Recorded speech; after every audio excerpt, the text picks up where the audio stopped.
Kala Yahweh, Ba'Shem Yahweh Shai, Ba'Shem Rakakwadash. Double honors unto the elders and apostles who taught me this truth.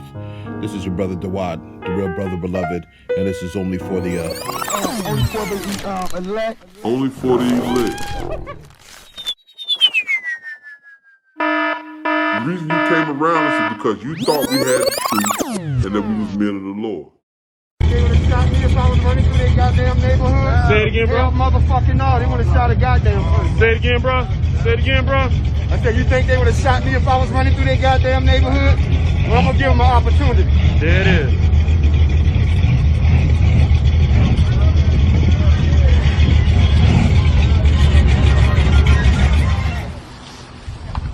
Oh.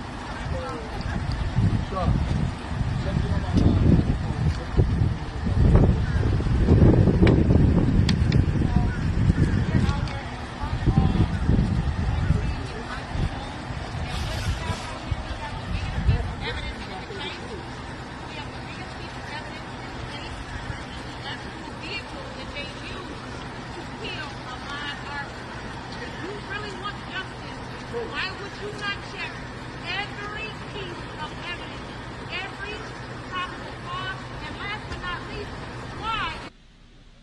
Dearly beloved, avenge not yourselves, but rather give place unto wrath. For it is written, vengeance is mine, I will repay, saith the Lord. Shalom Yasharala. That was almost a Nike commercial.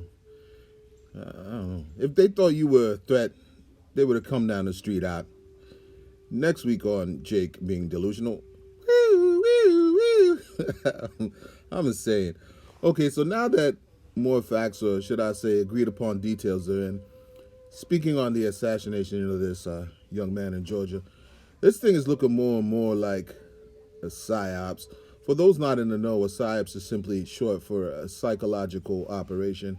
Now, every operation, be it psychological or physically arming yourself or an assembly of both, which is usually the case, being played out using one individual or individuals acting in concert, meaning organizing more than one person's in an active attempt to achieve a directive always has a predetermined and obviously to be desired outcome. The elite who put these initiatives together do so to achieve a desired outcome in the hopes they bring about an agreed upon circumstance. Ultimately here, the initiative seems to be sparking a race riot. This is Psalms chapter 64, verse 2, and it reads, hide me from the secret counsel of the wicked, from the insurrection of the workers of iniquity.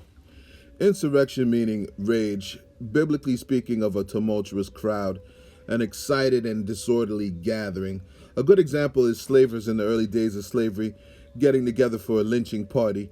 The workers of iniquity, meaning those who actively reap wickedness here, are Esau, Edom. The wicked from the elite of Esau all the way down to the pawn on the chessboard, so to speak. Since time immemorial, they have covertly conspired against Israel to bring about our demise and destruction as a people and a nation. Nowadays, their conspiring is done in board meetings and their ideas for injury in your face. Quick precept. This is Psalms chapter 2, verse 1, and it reads, why do the heathen rage, and the people imagine a vain thing? The kings of the earth set themselves, and the rulers take counsel together against the Lord and against his anointed, saying, let us break their bands asunder, and cast away their cords from us. The kings of the earth being the elite rulership, and the rulers being your federal and local politicians, premiers, prime ministers, senators, congressmen, police commissioners, head district attorneys, crown attorneys, etc., as well as your religious leaders, break their bands and cast away their cords, meaning the ordinances, the practices of the laws, statutes, and commandments of the Most High Power Yahweh. Although the Most High's laws were not given to the other nations, it is still the bar that sets what is perceived today as the moral compass. There is an innate and instinctive wrong or right regarded by society and the public at large. Pretty much guidelines in legal and social etiquette these devils can't cross without publicly being ridiculed or being frowned upon, pursuant to the nation being founded on biblical principles. Psalm 64, verse 3, who whet their tongue like a sword and bend their bows to shoot their arrows, even bitter words. Indeed, their words, their edicts, as well as their draconian laws come from a place of bitterness because they know and understand the promise made to Israel is not theirs. In Genesis chapter 27, verse 34, it says, "When Esau heard the words of his father, he let out a great and exceeding bitter cry because he understood he had not received the blessing of his birthright, it going to the younger Jacob." This lets you know that even your idle words weigh heavy, and there are certain judgments once spoken upon cannot be taken back. Matthew 12 and 36, "But I say unto you that every idle word that men shall speak, they shall give account thereof in the day of judgment." So we all need to be mindful and petition Yahweh Shah on our behalf to ask the Most High for forgiveness for some of the things we say. Verse 4, still in Psalms 64, "That they may shoot in secret at the perfect," meaning the undefiled of Israel, in essence we, the Hebrew Israelites, "suddenly do they shoot at him and fear not." And ain't that the truth? Gun this young man Ahmaud Arbery down broad day for running while so-called black, videotaped it like it was a scene from Hunger Games, and then went about their daily without a care in the world. For 3 months, they went unscathed for their actions and evaded charges, if not for public scrutiny. Any evidence regarding the relationship between the two parties, the accused gunman, the McMichaels, and the not-so-gentleman who shot the footage of Ahmaud's demise, if this was a joint effort, they certainly had enough time to get their story straight and delete any evidence of an exchange between them. Psalms 64 and 5, "They encourage themselves in an evil matter. They commune of laying snares privily. They say, who shall see them?" By the authorities not detaining these men right away, this speaks to the racial attitude encouraged within the community and why instances like this go unquestioned. The gist of the matter is, ain't nobody seeing us, so find a nigga, hunt a nigga, kill a nigga, and get away scot-free. Pretty sure there's a community within this rural community, meaning everybody knows everybody. Jethro grew up with Billy Jack and Jim Bob, so this hatred of Israel, if embedded, is encouraged. Hence the shooting.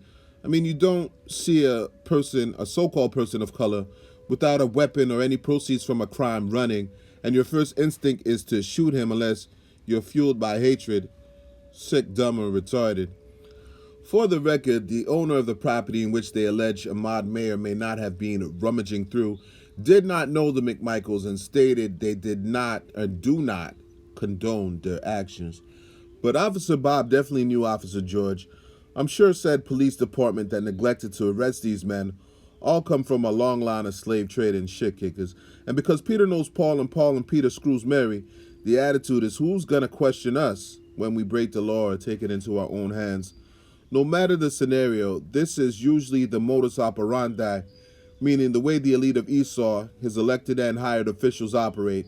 What you don't know will hurt you when you're dealing with the man of perdition. The reason why I'm led to believe this is some more ordo ab chaos, having nothing to do with the sincerity or lack thereof of the article on the left, I don't know, is actually several. One being all the attention the MSM has given this thing.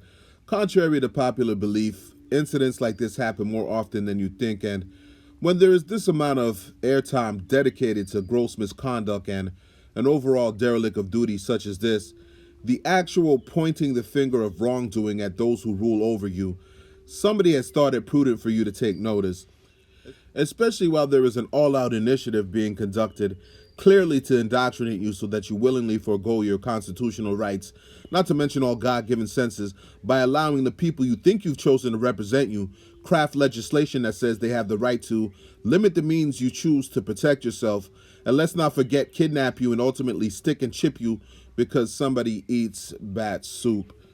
This is Sirach, or Ecclesiasticus in the Apocrypha. Incidentally, the books removed by he himself, Esau, from the Holy Bible because it confirms exactly who he is. Chapter 12, verse 10, and it reads, "Never trust thine enemy, for like an iron rusteth, so is his wickedness. Though he humble himself and go crouching," meaning assumes a non-threatening position, "yet take good heed and beware of him, and thou shalt be unto him as if thou had wiped a looking glass," meaning get your mind right, focus in, and see him for who he is, primarily by filtering his deeds and behavior and what we know of him through the scriptures. "And thou shalt thou know that his rust hath not seen, Salakia, been altogether wiped away. Set him not by thee, lest when he hath overthrown thee, he stand up in thy place, neither let him sit at thy right hand. lest he seek to take thy seat. And y'all got the nerve to say Esau, Edom can inherit the kingdom. Do you really want to be set beside your God-given enemy? And I'm not referring to all so-called whites, because Israel is scattered all over the globe, but to say he can be saved, Ezra is basically telling you, you might as well give this man, whom the scriptures call a thief, by the way. You got to nail people and countries down around him. You might as well hand him the keys and the remote for the garage to the kingdom. And thou at last remember my words and be pricked therewith. Meaning, don't let this be an I told you so moment. Incidentally, when you look up the biblical meaning of rust, it's mentioned several times, and each time the idea surrounds the tarnishing of riches. But you want to let Edom in to tarnish the kingdom. Oh, he gonna be there all right, but he gonna earn every stripe. In the Greek, the word is eos, to go or to send rust, as if emitted by metals. Also, venom, as emitted by serpents, ergo, poison. He ain't no caterpillar. He doesn't metamorph. He sheds skin, and when he does, he's still a snake. And yeah, he still bites. This is Deuteronomy chapter 32, verse 28, and it reads, For they, the they being Esau, Edom, are a nation void of counsel, neither is there any understanding in them. Remember, Yahweh has not dealt so with any other nation, so Esau being the wicked, he ain't got the truth. Oh, that they were wise, that they understood this, that they would consider their latter end. How should one chase 1,000, and two put 10,000 to flight, except their rock had sold them, and the Lord had shut them up? For their rock, their refuge, being their idols made with hands, their God, their God, the material gain in which they trust, is not as our rock, who is Yahweh Ba'ashem Yahweh Shah, even our enemies themselves being judges. They covereth the faces of the judges thereof, and replace them with their own. Verse 32, For their vine is of the vine of Sodom, and of the fields of Gomorrah. Their grapes are grapes of gall, and their clusters are bitter. Their wine, meaning their evil principles and wicked practices, by way of their false prophets, evil religions, which is only one, by the way. The praise of anything outside of Yahweh is all one religion. Ultimately, this speaks to their wayward philosophies, is the poison of dragons and the cruel venom of asps. An asp is a snake. Is not this laid up in store with me and sealed up among my treasures? Meaning, hasn't the Lord kept this in reserve? In layman's terms, this is the Most High's carte blanche. The heathen have thrived through wickedness. One example is their unjust dealings with Israel, and so for it, to be recompensed is justified, and will be recompensed when Yahweh Shah comes to receive his kingdom. Read Amos 1, 9 through 12, and Isaiah 34 and 6 if you disagree. Verse 35, To me, the me being Yahweh Ba'ashem Yahweh Shah, belongeth vengeance and recompense. Their foot shall slide in due time, for the day of their calamity is at hand, and the things that shall come upon them make haste. Let's watch this clip. I want to shout out all the people that came out. All of those black folks that came out knowing that they got to stay there after we gone, who felt like they was cut off and alone. They told us, we just down here by ourselves. Nobody cares, until they saw us show up and we cared. But we didn't come for them, because see, those are folks. We came to show them, this is how you handle this going forward. You don't need to have nobody come from out of town to come into your city, to come into your state, to handle your business. Because the same rules and laws that they live by, that they don't brainwash you into thinking you can't use, you saw what we did. Not only did we come down, not only did we strap up, not only did we go to the houses, not just to the house of the people that shot the video, we went to all houses. We showed up in force because they're not used, or they thought that they had exterminated this type of black person. Surprise. No, you didn't. You see, there's a whole demographic of us, and we're going to do more than throw rocks at police cars. We're going to do more than turn stuff over. You see, most of us are ex-military. You trained us, and you trained us well. And we woke up. And I love my people. I love everybody on this live. I would die for you, and I've proven that to you. I need y'all to start proving that you will die for your own people. This is Revelation chapter 6, verse 4, and it reads, "And there went out another horse that was red, and power was given to him that sat thereon to take peace from the earth, and that they should kill one another, and there was given unto him a great sword." The red horse this verse is speaking of is Esau, Edom. Precept, this is Genesis chapter 27, verse 40. You know what? We'll start at 38. "And Esau said unto his father, Hast thou but one blessing, my father? Bless me, even me also, my father. And Esau lifted up his voice and wept. And Isaac his father answered and said unto him, Behold, thy dwelling shall be the fatness of the earth, and of the dew of heaven from above. Till today Esau resides in the best places on earth and is wealthy from all the resources of it." Verse 40, "And by thy sword shalt thou live." There we go. Esau's blessing is a sword. You got guns, he got guns too. I don't care how well trained you may be. You ain't got the tools the government got. Ask our people in Panama about Operation Just Cause.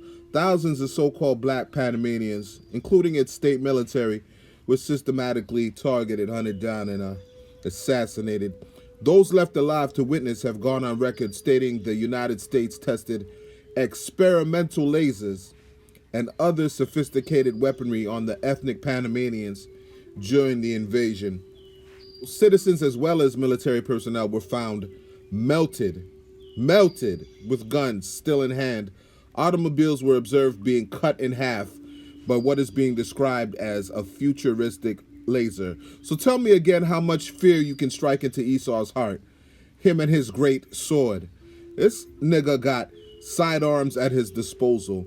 Another reason why I thought this was a psyops, the fact that police stood down, not to mention the residents of that community already knew the militia was coming and had the time to put out no trespassing signs on their lawns.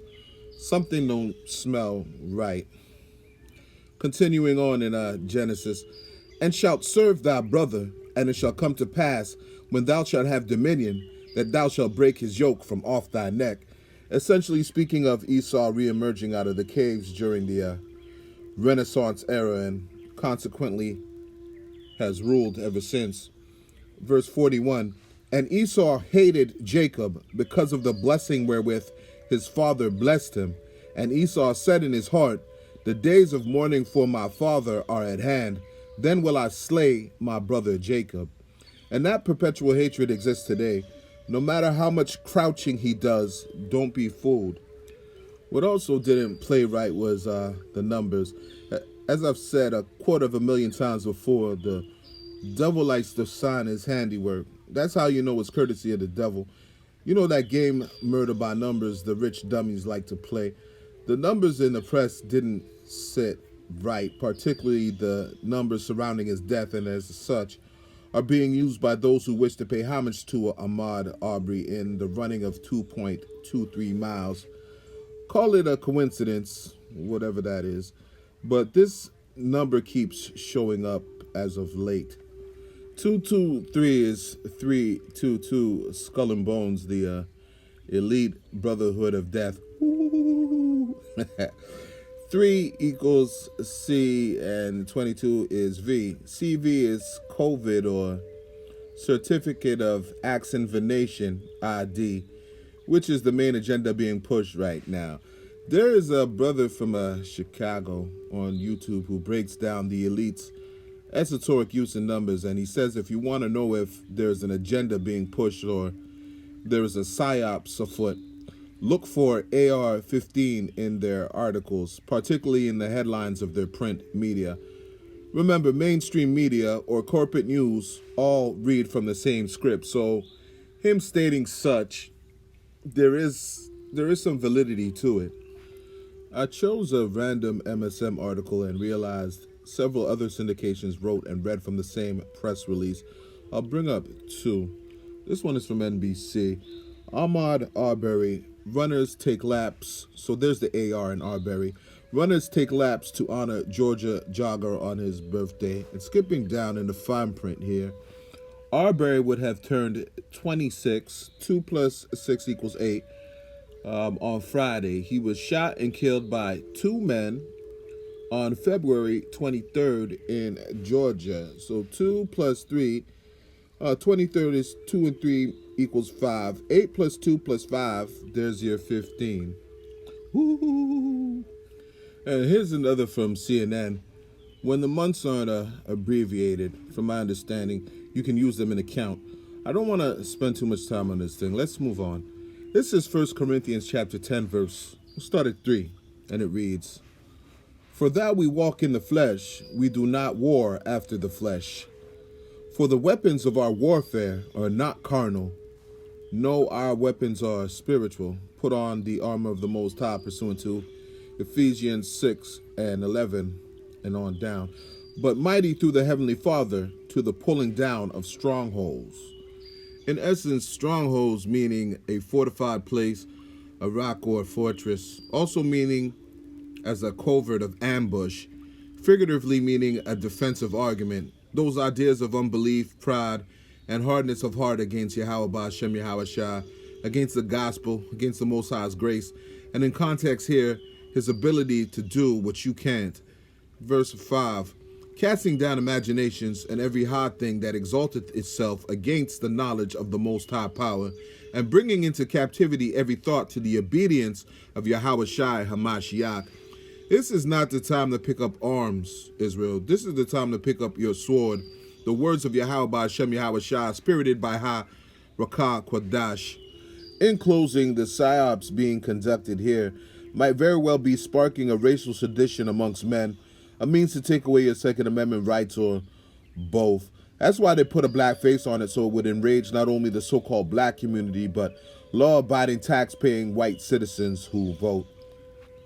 Kal halal Yahweh Ba'Shem Yahweh Shah Ba'Shem Rakah Quadash. Through the spirit and power, I hope you are edified. Double honors unto the elders and apostles of Great Millstone who taught me this word and this truth, ruling well.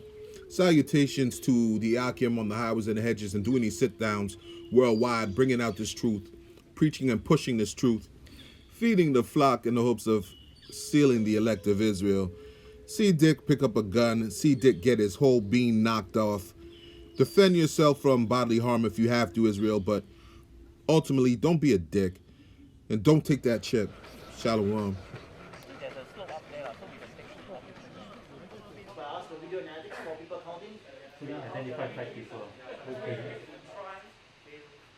So what he does is before you start counting and aggregating.